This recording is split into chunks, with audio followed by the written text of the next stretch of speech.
Good morning, everyone, and welcome to the UMDF Power Surge 2020 meeting.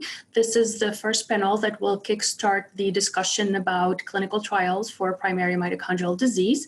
And I will be starting by discussing a FDA workshop that was conducted in September of 2019 as a pilot to enhance discussions between different stakeholders within the mitochondrial disease community and how to improve the development of drug and the discovery of drugs for primary mitochondrial disorders.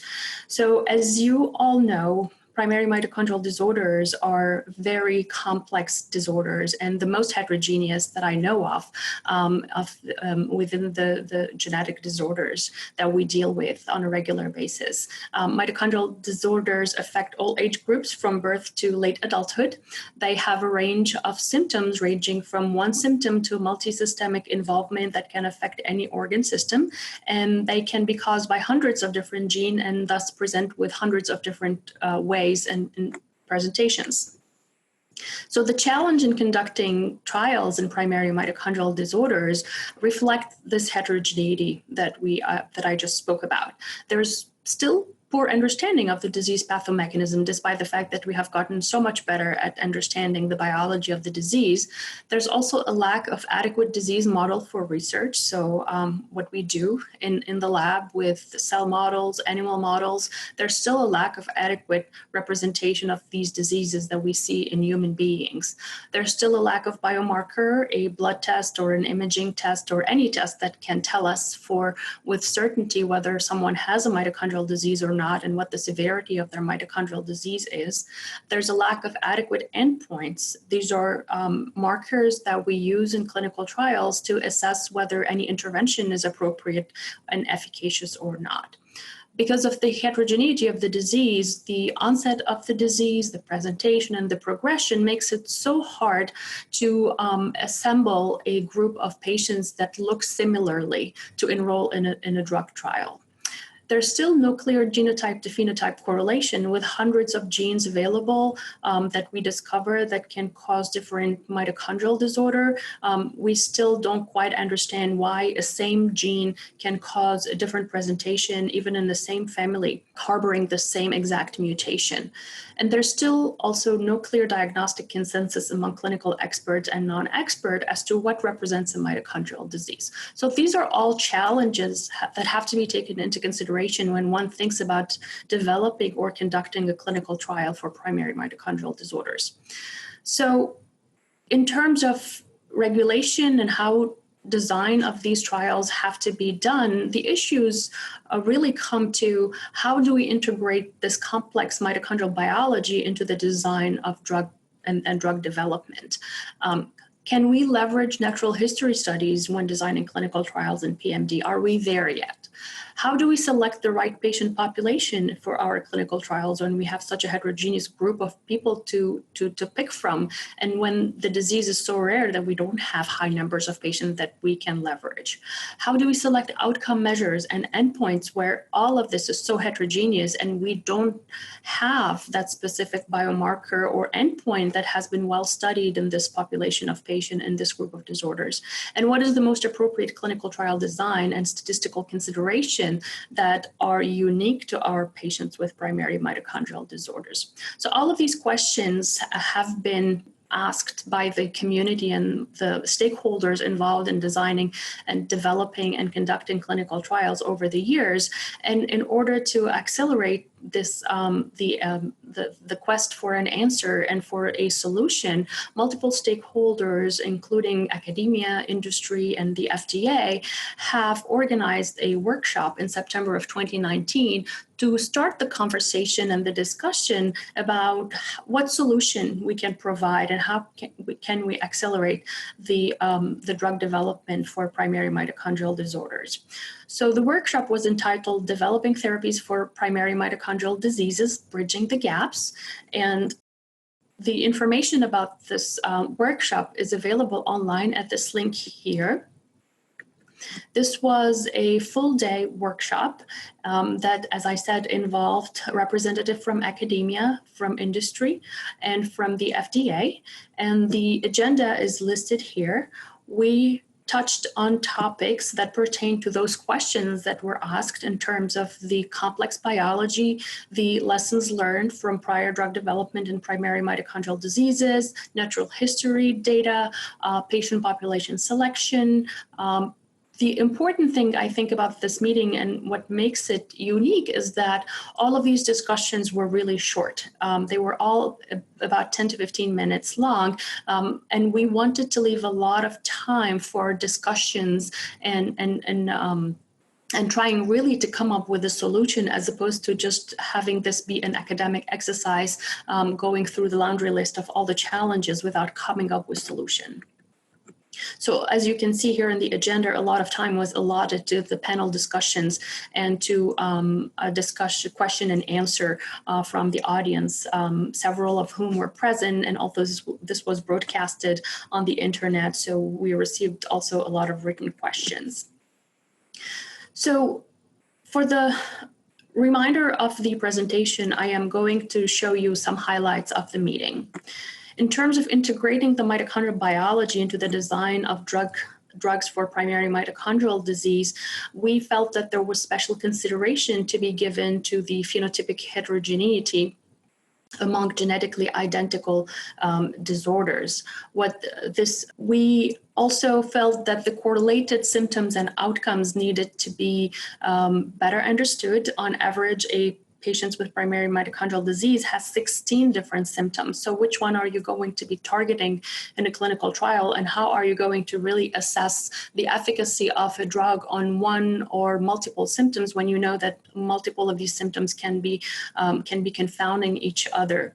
The season of enrollment effects, which really results from the higher risk of neurodegeneration and decompensation, metabolic decompensation in our patients with primary mitochondrial disorders, that can affect the endpoints and the outcomes in clinical trial if those trials are conducted during these seasons where we know that there is acute decompensation.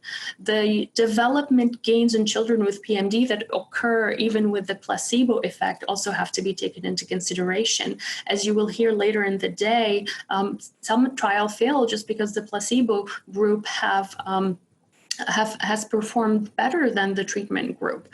The disease momentum effects or windows of improvement or deterioration of the disease. This is the natural history of our mitochondrial disorders, where they go through periods of improvement and periods of deterioration. So how do you account for that when you're doing a clinical trial? And the time arrow problem that occurs in both children and adults with primary mitochondrial disease because of the functional gains made during the treatment phase do not always wash out completely before a group is crossed over to the other arm of the trial, from placebo to the drug or from the drug to placebo. So all of these are issues that needed to be taken into consideration, we felt. As to how do we leverage natural history data when designing clinical trials in primary mitochondrial disease?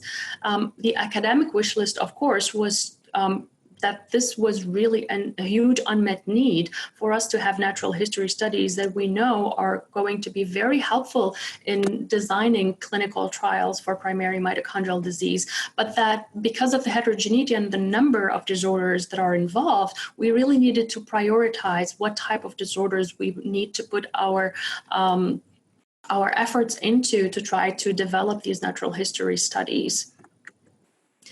More resources will be required to overcome these obstacles of natural history studies in PMD because, as I said, these are very heterogeneous disorders. So even if you picked one gene defect, the likelihood of having a huge variability between these patients within the natural history study is going to be an obstacle for clinical trial design. And a lot of resources are going to be needed to overcome that heterogeneity. So should the natural history should really be designed to assess the clinical manifestation that most prominently impact how patients feel, function, and survive when they have a primary mitochondrial disease. So it's not just what we feel as clinicians and researchers that is most important, but we really need to leverage how the patients are feeling and what makes their disability a problem.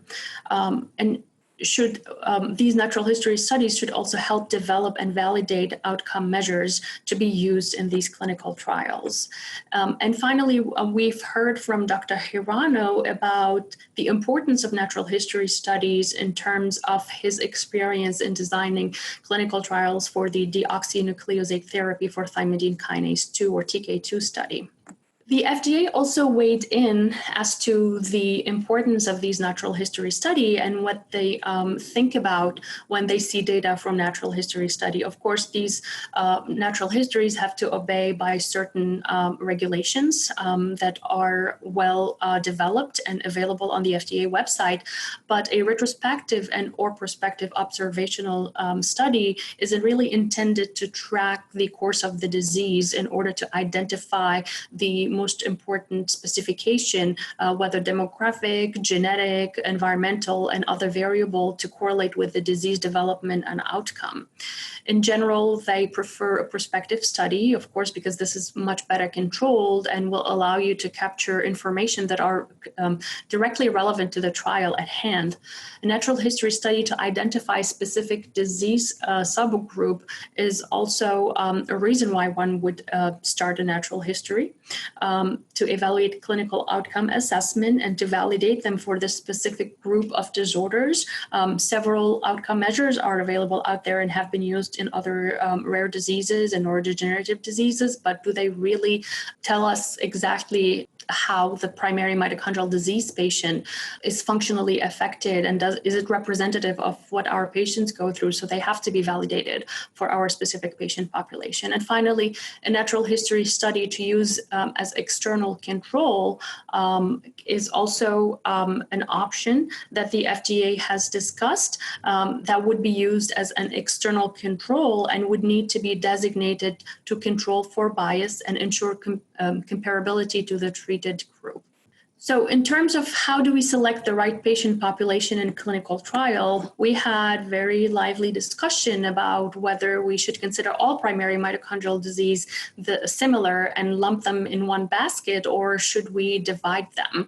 Do we lump them all because they are all considered to have a primary mitochondrial disease? Do we target a specific phenotype, much like we have seen in a recent trial where we targeted a mitochondrial myopathy specifically? Do we target a specific organ or specific syndrome, or do we completely split them and try to be as specific as we can by targeting one gene mutation or by targeting one gene, a cellular pathway, a biochemical defect, or an age group? Of course, all of these are possibilities, but because we are limited by the number of patients, lumping all of our patients in one basket might seem more appealing to be able to better enroll clinical trials, whereas splitting would be the more scientific way of really trying to target one specific gene or pathway to see whether a drug is really efficacious, because you risk to lose your signal of efficacy if you have too heterogeneous of a group. So these are all challenges that were discussed during the meeting. In terms of special consideration for the pediatric patients, in terms of selection for clinical trial population, these are children have a separate status for the FDA. They are a more vulnerable population of patient, and as such, the risk assessment is going to be different for these children. And minimal risk really needs to apply for these patient population when we are discussing enrolling pediatric patient. And non-clinical data are critical for providing proof of concept, dosing, and safety information when a trial is poised to enroll pediatric patients. So there's more scrutiny given to the trial design, preliminary data, and information when it comes to pediatric patients. So how do we select outcome measures and endpoints for our PMD trials? We have to define and assess the clinical benefit from a regulatory perspective. There are adequate and well-controlled clinical studies that can allow you to attain and look at these outcome measures in terms of value in assessing changes during a clinical trial. So clinical outcome measures can be functional and can assess the survival in a disease such as primary mitochondrial disease, especially when we talk about more severe presentation in childhood, the pediatric presentation that can become lethal very early in life. So assessing survival in those situations might be a good clinical outcome. But for those disorders where the mortality is not affected, but morbidity is the outcome that we are looking at, we need to be mindful of the different outcomes and whether they are well validated for our patient population or not, and whether they are assessing the objective and subjective limitations of the patient. Surrogate endpoints have also been discussed. Whether they are candidate surrogate endpoints, they're still being evaluated, or validated surrogate endpoints. Both can be used in the setting of clinical trial with special provisions as provided by the FDA on their website. And then for the most appropriate clinical trial design and a statistical consideration for PMD, this has led to very lively discussion with the statistician of the FDA as to how do we design these trials and how do we leverage the number of patients that we have available to try to reach statistical significance. So discussions were touched on the specific duration of a trial, the placebo versus control versus crossover design, parallel versus sequential parallel comparison design. I was happy to see that the FDA was very open-minded and they were very open to adaptive designs and innovative approaches to designing clinical trials for primary mitochondrial disorders.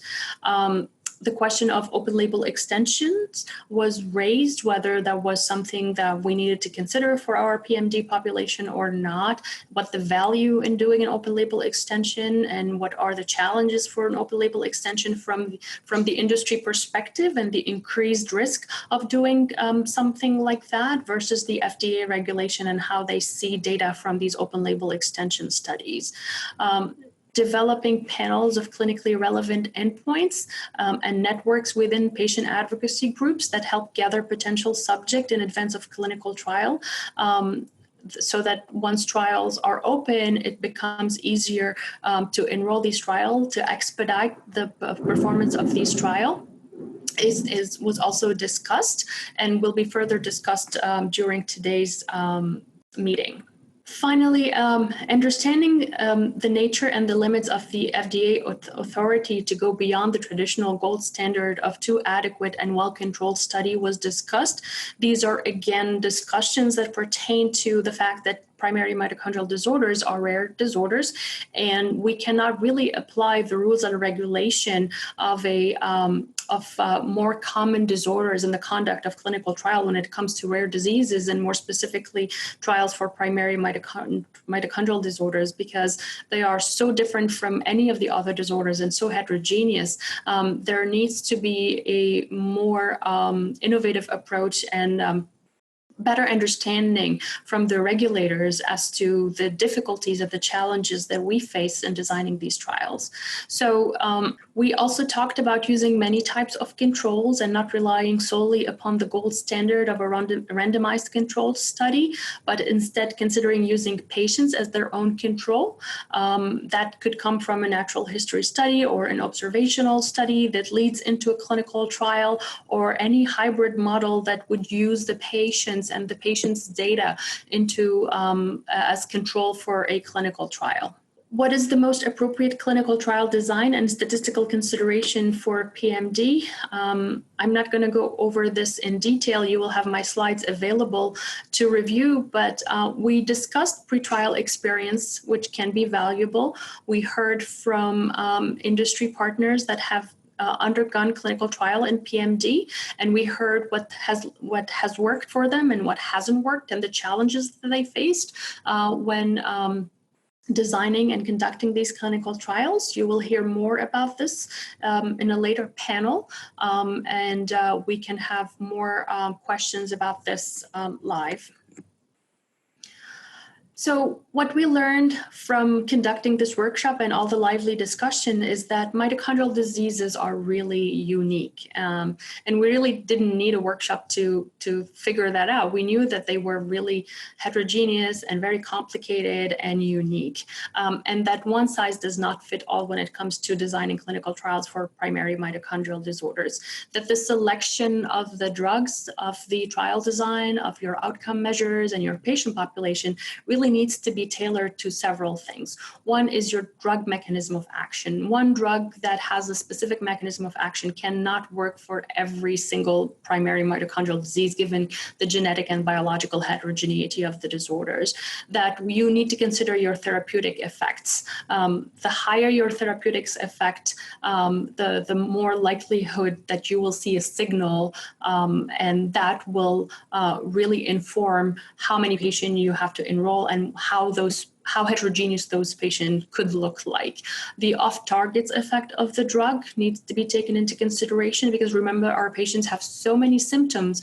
You don't want off-targets effects to be affecting some of those symptoms that are not being studied within a clinical trial. Outcome measures need to be tailored to our patient and need to be validated within our patient population and not be used just because they were helpful or useful in other rare disorders. The availability of a natural history data has repeatedly come up as something that is very valuable and something our community needs to strive to do. You will hear later more about Dr. Hirano and the NIH efforts to try to develop registries and biorepository in order to study these natural history data in a more systematic way. And then the trial design, what we've learned is that we need to be creative. We need to use new modalities, adaptive design to really curtail those challenges that we face for our primary mitochondrial disease patient. And finally, we really need our patient to tell us what they want from a trial and what symptoms they want fixed for them. And we shouldn't solely rely on our understanding and our subjective assessment of our patients. So we need our patients to be partners with us in helping us develop these trials, especially when it comes to outcome measure development. So with that, I will end. I just wanted to mention that all these presentations and all the documents that were used are available online through the link down here. All the talks are available in video and audio format. So if you're more interested and have the time, you're welcome to go and check it out. And with that, thank you very much. And Phil, back to you. All right, to start the mitochondrial disease clinical trial topic, I'll serve as a moderator for a series of panel discussions that will provide the broad perspective of regulators, patients, study coordinators, and industry representatives, all experienced in clinical trials for mitochondrial disease. After a quick break in the program, we'll return to hear a series of updates from industry and investigators that are actively planning and executing clinical trials for mitochondrial disease. And learning, gleaning from the patients is to the members of Patroula's division. So I just want to emphasize that is so important, and I wanted to give that personal example of how that works.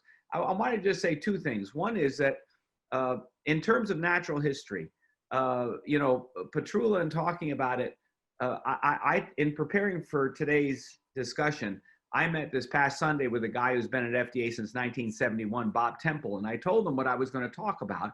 And I said, what do you think about these topics? And he said essentially the same thing Patroula just said about natural history. It's a last resort. Don't go there. You know, we want randomized. You know, it's a last resort. And I said, look, I still apply Frank's rule.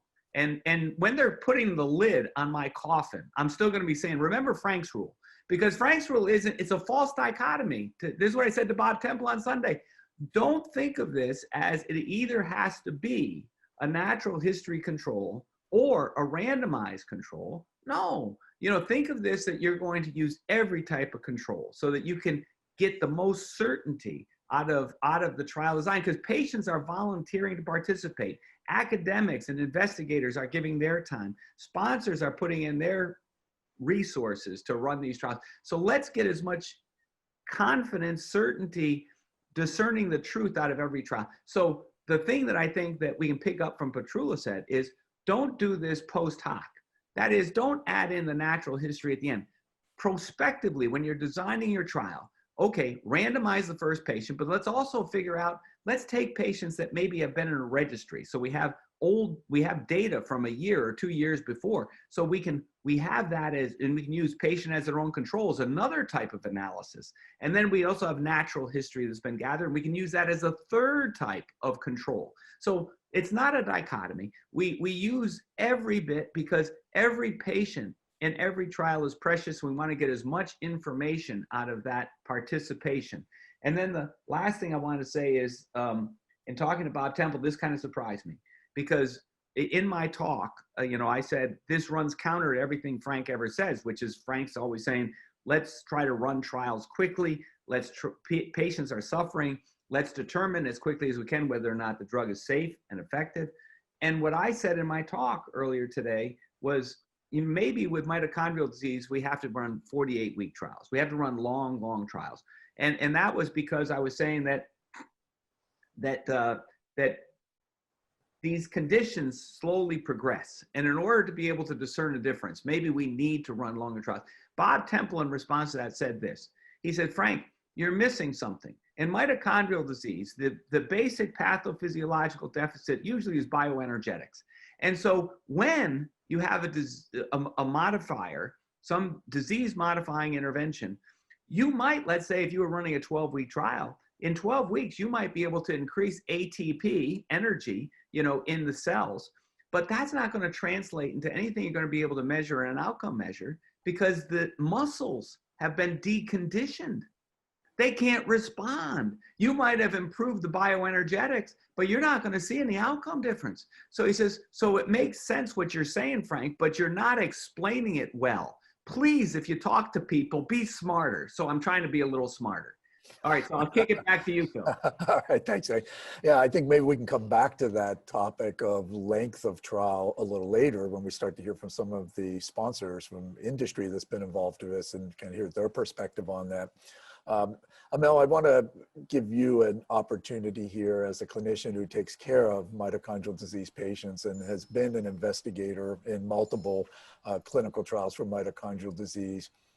I think the consistent message we heard from Frank, from Patroula, others, is that we need genetically confirmed diagnosis, which of course is a challenge, and that we have to recognize that only a portion of the mitochondrial disease patient community has a confirmed genetic diagnosis. What are your thoughts around, you know, how do we improve diagnosis, and how do we better prepare to recruit these cohorts into clinical trials?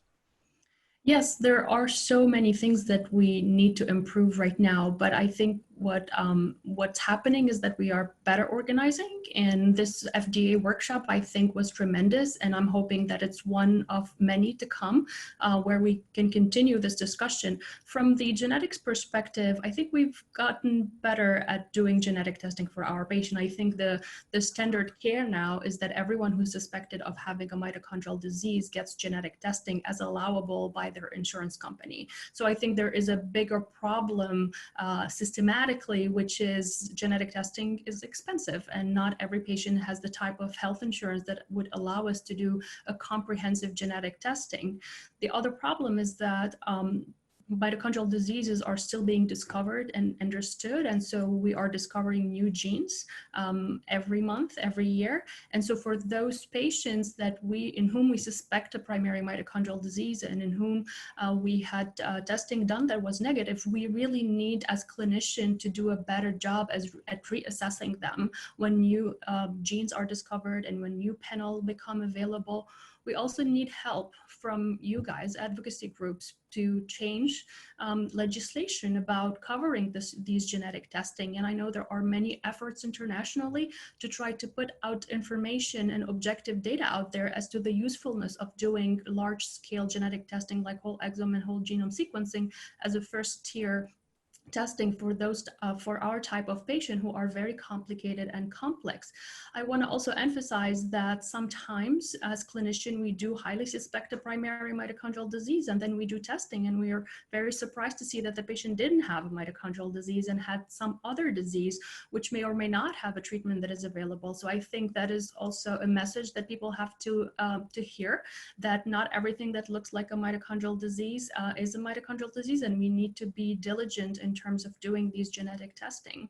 And I think in the community, at least, we are getting better at having these guidelines put forth by the Mitochondrial Medicine Society and developing the centers of excellence or not center of excellence, center of mitochondrial medicine care centers, where we can see all of these patients and really provide them with the type of care that they need, so we can better diagnose them and we can keep track of them so that we can more easily enroll them in these clinical trials. Yeah, great. And we only have about a minute left, and I want to throw it to our FDA representative, to Patroula.